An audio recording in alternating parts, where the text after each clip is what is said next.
এই অভয়ার যে কেস, মানে এই কেসটা এমন কেস না, প্রথম 5 ঘন্টা খুব ভাইটাল ছিল। প্রথম 5 ঘন্টা তার নমুনা কালেকশন ইত্যাদি। তো সেন্ট্রাল এজেন্সি তদন্তভার হাতে পেয়েছিল 5 দিন পরে।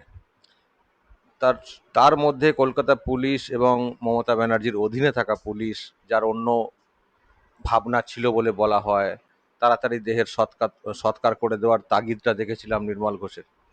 ফলে যে নমুনাগুলো সেগুলো কতটা ঠিকঠাক পেয়েছে সিবিআই, এটা নিয়ে আমার মনে প্রশ্ন রয়েছে। আমরা সবাই সিবিআইকে দোষ দিচ্ছি, হয়তো অনেকে দিচ্ছি, কিন্তু এটা ভাবতে হবে সিবিআই কদিন পর পেয়েছে।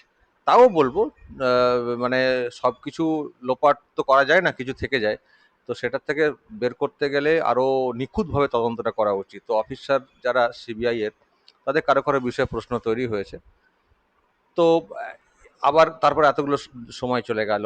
এখন নতুন সরকার এসে ফাইল খুলছে, ফাইল খুলে অন্য যে অ্যাসপেক্টগুলো আছে, অন্য যে ব্যাপার তদন্তের আগে বা তদন্তের সময়কালে কে কি করেছেন, যারা ধরো যে মূল যে ঘটনা তার কি রিপোর্ট বেরোবে সেটা তো আমরা এখনই বলতে পারছি না, কিন্তু কেন এত জটিল হয়ে গেল?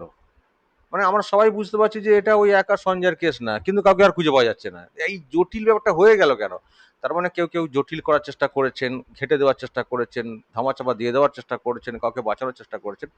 সেই দিকটা যে খোলার চেষ্টা করছেন নতুন মুখ্যমন্ত্রী, যে ওদিকটা তো জটিল হয়েইছে, সঞ্জয়ের বাইরে কাউকে পাচ্ছি না, কিন্তু কারা এই রকম অবস্থায় নিয়ে গেলেন তাদেরকেও ধরতে হবে।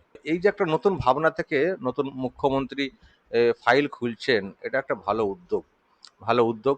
তবে মূল মামলার মানে বিষয়টা কি হবে শেষ পর্যন্ত জানি না, কিন্তু এই যে যারা এটাকে অন্যদিকে মোড় দিয়ে দেওয়ার চেষ্টা করেছিলেন, ধামাচাপা দিয়ে দেওয়ার চেষ্টা করেছিলেন, আমার মনে হয় তাদের অনেকে ধরা পড়বেন।